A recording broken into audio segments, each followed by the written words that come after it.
You're useless and barren. Nadia's husband spat those 3 words and then walked out the door. He came back at 2 a.m., drunk, another woman on his arm. When Nadia asked him to leave, he beat her until she couldn't stand, then threw her into the winter rain. 6 months later, he saw her again, pregnant, glowing, and standing beside the one man in Seoul who could destroy him, his rival. Welcome back to Novatails TV. This one hits different. Like, subscribe, and let's get into it. Nadia Coleman married for love. Everyone told her not to. Her mother said it in California over a bad phone connection. Baby, you don't know that man. Her friends said it in Seoul over soju she barely touched. He's cold, Nadia. Watch yourself. Nadia didn't listen. Jin-woo Han was handsome, sharp-suited, heir to a shipping fortune. He told her she was the only woman who ever made him laugh. For 2 years, she believed him. Then the trying started. Month after month, doctors, needles, blood draws that left bruises on both arms, nothing worked. It's not me, Jin-woo said one night, staring at another negative test. It can't be me. It was him. Nadia found out from his own doctor's file, left open on his desk by accident. Low count. Poor motility. He'd known for a year and let her carry the blame alone. She never got the chance to confront him properly. That Sunday, he came home reeking of whiskey, a woman named Sua hanging off his arm, laughing at something only the two of them understood. Jin-woo, who is this? None of your business. He didn't even look at her. This is our home. This is my home. He shoved past her into the bedroom. Sua followed, smirking. Nadia stood in the hallway, shaking. You can't do this. He turned around and something in his face had already decided. You couldn't give me a son, you're nothing here. He crossed the room fast. His hand caught her jaw before she could step back, then his fist, then his boot once she was on the ground. Get out, he said, breathing hard over her, before I really hurt you. Nadia crawled to the door on instinct, blood in her mouth, ribs screaming. She made it to the elevator, to the lobby, to the street. December rain hit her like needles. She had no shoes, no coat, no phone. She walked until her legs gave out behind a noodle shop 3 blocks from the only home she'd known in Seoul. That's where a car stopped. The window came down. A man looked at her, dark coat, dark eyes, a stillness about him that felt more dangerous than any shout. 2 other men waited behind him, watching the street, not her. Who did this? He asked. My husband, Nadia whispered, and then everything went black. She woke in a bed that smelled like cedar and gun oil. Clean sheets, warm light, pain everywhere. Don't sit up, a voice said. 2 ribs are cracked. Nadia turned her head. The man from the car sat by the window, jacket off, sleeves rolled to his forearms. Ink climbed one wrist. His face gave away nothing. Where am I?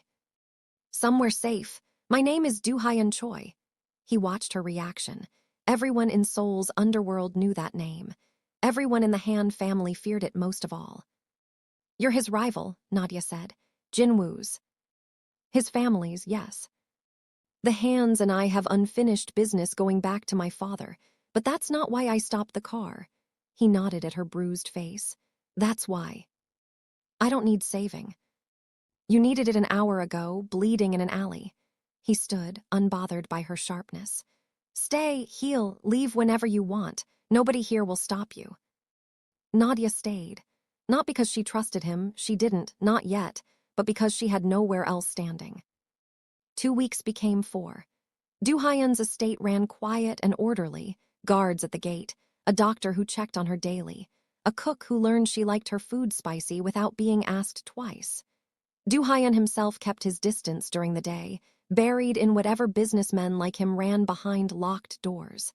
But every evening he found her on the terrace. How are the ribs? Better. Nadia wrapped her hands around a cup of tea. Why do you keep checking on me? Would you rather I didn't? I'd rather understand what you get out of this. Do-hyun sat across from her, unhurried. Jin-woo Han humiliated the wrong woman in front of the wrong city. People talk. When they find out what he did to you and who took you in instead, it costs him. Reputation is currency here. I'm not above spending yours to hurt him.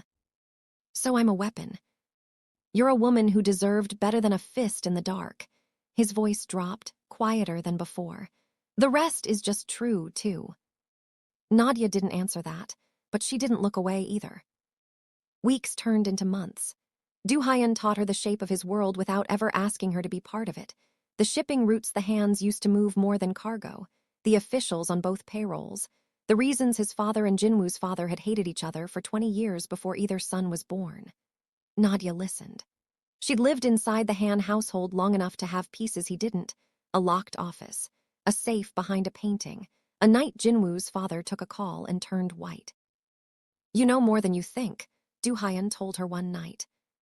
"I know I hate that I still know it," Nadia admitted. "I gave 4 years to that family." "Then let's make those 4 years worth something." He held her gaze. "Not for me, for you." That was the night she stopped seeing him as a stranger with guards at his gate. It happened slow, then all at once. A hand that lingered too long passing tea. A laugh she wasn't expecting to give him. One rain-soaked evening on the terrace, neither of them reached for an umbrella. "This is a bad idea," Nadia said, water running down both their faces.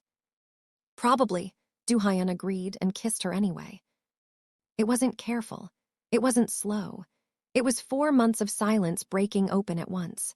Nadia kissed him back like she'd been waiting to feel wanted instead of judged, and for the first time since the marble floor of her old kitchen, she felt like a whole person again. They didn't talk about what it meant. They didn't need to. It meant everything, and they both knew it. 3 months after that, Nadia sat across from Do-hyun's private doctor, her hands cold in her lap. "You're pregnant," Dr. Yoon said. "About 10 weeks." Nadia's whole body went still. "That's not possible. I tried for years and nothing." "Sometimes the body needs to feel safe first," Dr. Yoon said. "Stress does strange things to fertility, Ms. Coleman. You're healthy. The baby is healthy." Nadia walked out in a daze and found Do-hyun waiting in the hall, reading her face before she said a word. "Tell me," he said. "I'm pregnant," her voice cracked on it. "Yours." Something moved across his face she'd never seen before. Not the calm control he wore like armor, but raw, unguarded shock, and underneath it, joy. He crossed the hall and pulled her in like. He was afraid she'd disappear. "A child," he said against her hair. "Ours." "I spent 4 years being told I couldn't." Tears slid down her face. "And now?" "Now you know the truth," Do-hyun said. "You were never the problem." News like that doesn't stay quiet in Seoul's underworld. Word reached the Han family within weeks. Nadia Coleman, thrown out and broken, was carrying Do-hyun Choi's child. For Jin-woo, it was gasoline on an already burning house. Because his own house was already burning. Soo-ah, the woman he'd humiliated Nadia for, had cleaned out 2 of his accounts and vanished 3 months after Nadia left. 40 million won gone overnight. His father, furious over the money and the growing rumors about a Choi heir on the way, cut Jin-woo out of the family's shipping operations pending a full audit, an audit that would eventually find far more missing than Soo-ah had taken. Jin-woo drank through most of it. Then, one night, he showed up outside Do-hyun's estate gates, uninvited, unannounced, and half out of his mind. "I want to see her," he told the guards. "She doesn't want to see you," one answered. "I said I want to see her." His voice cracked through the quiet street. Word reached Nadia inside within minutes. "Let him in," she told Do-hyun. "I want to say this to his face." Do-hyun's eyes were flat with fury, but he nodded once. "I'll be right there." Jin-woo stood in the estate's front hall like a man who'd forgotten how to hold himself upright. He looked at Nadia, really looked, and his face crumpled at the sight of her. Healthy, steady, her hand resting on the curve of a stomach that was unmistakably, undeniably pregnant. "Nadia," his voice broke. "Come home, please. I made a mistake. I was drunk. I didn't mean." "You beat me until I couldn't stand," Nadia said, calm in a way that unsettled him more than screaming would have. "Then you threw me into the rain." I know, and I'm sorry. I'll do anything." "You knew it was you," she cut in. "The whole time. You let me believe I was broken while your own doctor's file said otherwise. 4 years, Jin-woo. 4 years of blaming me for something that was never mine to carry. His eyes dropped to her stomach, and something ugly moved through them. That's his. Yes. You're carrying his child. The words came out strangled, half rage, half grief. After everything, you let him. He didn't take anything from you, Nadia said. You threw it away yourself. The night you hit me in our kitchen. Every night after that you spent lying about who was really infertile. Please. All the anger drained out of him at once, leaving something hollow behind. I have nothing left. My father froze my accounts. That woman took everything else. I have no one. You have exactly what you built, Do-hyun said, stepping into the hall, voice low and even. A woman you nearly beat to death. A family that no longer trusts you. A fortune stolen by someone you chose over your wife. None of that is Nadia's doing, and none of it is mine. That's yours, Jin-woo, all yours. Jin-woo's hands shook. For a moment, Nadia thought he might lunge, grief-curdling into something violent, the way it had that night in their kitchen. Do-hyun's men shifted closer, sensing it too. But Jin-woo just stood there, broken, and finally said the only true thing he had left. I loved you, in my own way. Your way put me in a hospital bed. I don't want your love, Jin-woo. I want you gone. He didn't leave quietly. 3 days later, Do-hyun's people intercepted a call, Jin-woo, desperate and reckless, trying to sell shipping route information to a rival syndicate for cash, the same routes his own father used to move goods that never appeared on any manifest. It was the kind of betrayal that Seoul's underworld didn't forgive, even from its own blood. Do-hyun brought the recording to Nadia himself. This is enough to end him. All I need is your word to move on it. Nadia studied the transcript for a long moment, every ugly month of her marriage compressed into ink and paper now sitting in her lap. She thought about the marble floor, the rain, the 4 years of being told she was the broken one. Do it, she said. Not for revenge. For every woman he'll do this to again if no one stops him. Do-hyun nodded once and made a call. Within a week, the Han family's smuggling operation collapsed under an investigation that started, officially, with an anonymous tip. Jin-woo's father, desperate to save what remained of the family name, handed his son over to the authorities himself rather than let the whole empire fall. Jin-woo was arrested at the airport, trying to leave the country with a bag of cash and a fake passport. He didn't get far.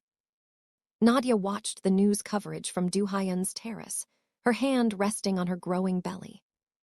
How do you feel? Do-hyun asked, settling beside her. Lighter, Nadia admitted. Not happy, just free. That's enough, he said, and kissed her temple. Nadia went into labor on a warm morning in early spring. 7 months after the night, she collapsed behind a noodle shop with nothing left to lose. Do-hyun didn't leave her side once, through every hour of it, his calm cracking for the first time she'd ever seen when the doctor finally placed their daughter in Nadia's arms. She's perfect, he whispered, tears he didn't bother hiding. She's ours, Nadia said, and meant it completely. They named her Ada for Nadia's grandmother, who used to say the storm always passes, baby, and you'll still be standing. Nadia had never understood that saying until now. Jin-woo took a plea deal eventually, a decade behind bars for smuggling and fraud. His father's company didn't survive the fallout. Suah was never found. None of it mattered to Nadia anymore. She had a daughter with her father's steady eyes and her mother's stubborn chin, a man who looked at her like she was the answer to a question he'd stopped asking, and a life she'd built out of the wreckage of one she never should have stayed in. Some nights, rocking Ada to sleep on that same terrace where the rain first brought her and Do-hyun together, Nadia thought about the woman who'd collapsed in that alley. Broken, barefoot, certain her life was over. She hadn't known, yet, that it was only just beginning. If you made it this far, you already know what to do, like subscribe and drop a comment. Would you have forgiven Jin-woo or burned it all down like Nadia did? See you in the next story.